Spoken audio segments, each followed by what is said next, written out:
Hello viewers, मैं हूं मोनिका। आज हम बात करेंगे इनफर्टिलिटी के ऊपर, मतलब बेबी कॉन्सीव नहीं कर पाना। आज के डेट में 2020 में एक बहुत ही कॉमन प्रॉब्लम है। इनफर्टिलिटी किसको बोलते हैं?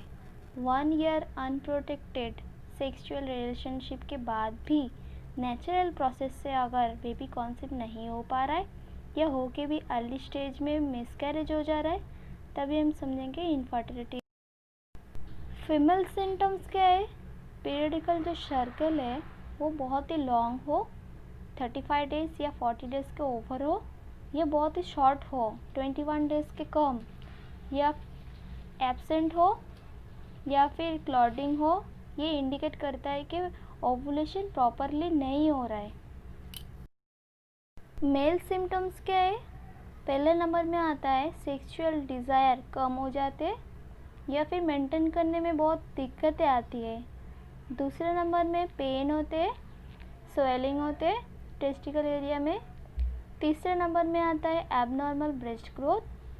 फोर्थ नंबर में आता है फेशियल एंड बॉडी का जो हेयर्स है वो कम हो जाना। ये हार्मोन्स की वजह से होते हैं। अब हम देखेंगे इनफर्टिलिटी के कुछ रीजंस क्या है। पहले नंबर में आते हैं ओवरी में सिस्ट, सेकेंड नंबर में फैलोपियन ट्यूब में ब्लॉकेज, थर्ड नंबर आता है ओवुलेशन में प्रॉब्लम्स हो रहे, अंडे नहीं बन रहे, फोर्थ नंबर में आता है रिकरेंट मिसकैरेज हुआ है, फिफ्थ में आता है पास्ट चाइल्ड वाइड के टाइम कोई कॉम्प्लिकेशंस हो, सिक्स्थ आता है टेस्टिकुलर फेलियर जो मेल में होते हैं, seventh sperm issue, genetic issue, hormonal imbalance, balance नहीं हो पा रहा है, तो इसके वजह से भी बहुत सारे प्रॉब्लम्स आते हैं। इसमें मेन रोल प्ले करता है oestrogen, LH, FSH, GnRH। Other condition में देखेंगे, पहले नंबर में आता है एज। 35 इयर्स के ऊपर बेबी कॉन्सीव करने में बहुत सारे प्रॉब्लम्स आते हैं। दूसरे नंबर में आता है स्ट्रेस। हम लोग जब स्ट्रेस में रहते हैं, तभी गुस्से में रहते हैं, तभी adrenaline and cortical hormone release होते हैं जो हेल्थ के लिए अच्छे नहीं है। ये टाइम पे प्रोलैक्टिन हार्मोन रिलीज़ होता है जो आपको पता होगा ब्रेस्ट फीडिंग मदर्स के लिए ओवुलेशन के टाइम रेजिस्ट का काम करते हैं। तो ये जो डिफ़िकल्टीज है ये फेस करना पड़ता है।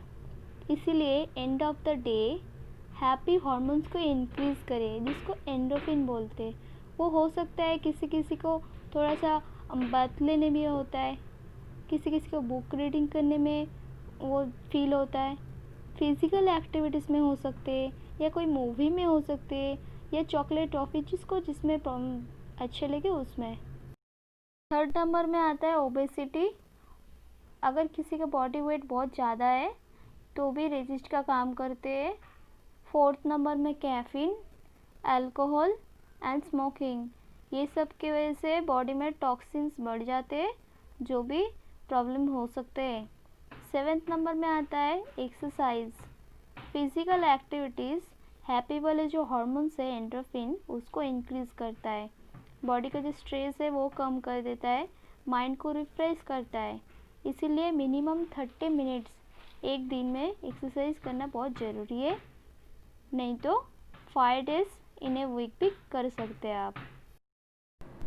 उसके बाद हम लोग बात करेंगे पुअर न्यूट्रिशन के ऊपर, जो बॉडी के लिए vitamin A, vitamin D, vitamin B9, vitamin E, vitamin B12, omega 3 fatty acid and zinc, ये बहुत ही एसेंशियल है।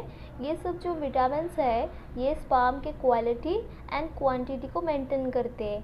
मिनिमम 15 मिलियंस पर मिलीमीटर में होना ही चाहिए। इससे अगर कम होता है तो प्रॉब्लम्स आ सकते हैं, इनफर्टिलिटी के चांसेस बढ़ जाते हैं। तो ये जो विटामिन्स वगैरह मैंने बताया, ये सब विटामिन्स क्या करते हैं, मेल एंड फीमेल दोनों के लिए ही इनफर्टिलिटी में बहुत अच्छे से काम करते हैं। यहाँ पे देखिए विटामिन ए मिलेगा, जैसे कैरोट, मेलन, पालक, tomato, mangoes, sweet potato, broccoli, egg, milk, ये सब में हमें विटामिन ए मिलते हैं। एंड विटामिन B9 जिसको फॉलिक एसिड बोलते हैं, फॉलिक एसिड किसे किसे मिलेगा? बीट, पालक, cabbage, broccoli, sunflower seed, papaya, ओकरा, बनाना। उसके बाद हम देखेंगे विटामिन B12 किस में मिलेंगे। विटामिन B12 मिलते liver, low fat milk, egg, tofu, fish, curd में। विटामिन डी मिलेंगे carrot, papaya, apricot, peach, avocado, mango, egg, meat, fish and mushroom में। विटामिन ई मिलते हैं avocado, broccoli, olive oil, almond, kiwi, mango and pomegranate में। अभी आप यहाँ पे देख रहे हैं ओमेगा 3 का सोर्स क्या है। ओमेगा 3 मिलते हैं फ्लैक्ससीड, मैंगो, पालक, cauliflower, urad dal, fish, broccoli and almonds में। जिंक मिलते हैं pumpkin seed, mushroom, dark chocolate, fruits and पालक, सीरियल्स, नट्स में। तो आपने यहाँ पे देखा कौन से नेचुरल इंग्रेडिएंट्स से हमें एसेंशियल विटामिन्स एंड मिनरल्स मिल जाएंगे। अभी हम देखेंगे कौन से प्रोसीजर किया जाता है इसके ट्रीटमेंट्स के लिए। ये इमेज है एक IUI ट्रीटमेंट्स का, जिसमें अगर मेल पार्टनर का इंटरनल कोई प्रॉब्लम्स है तो उसका स्पर्म को कलेक्ट करके वॉश करके फिर उसको अच्छे क्वालिटी के जो स्पर्म्स रहते हैं उसको फीमेल के यूट्रस पे छोड़ दिया जाता है।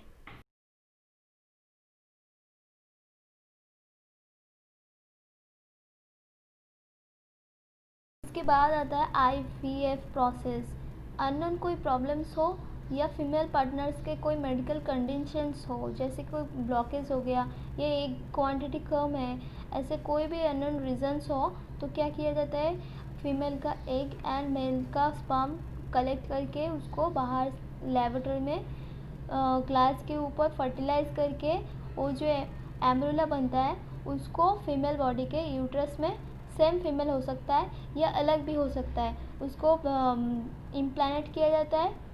ऐसे ये प्रोसेस को किया जाता है। नॉर्मली जब फर्टिलाइज नहीं हो पा रहा है तभी क्या करते हैं, टेस्ट ट्यूब बेबी के सहारे कंसीव कर सकते हैं।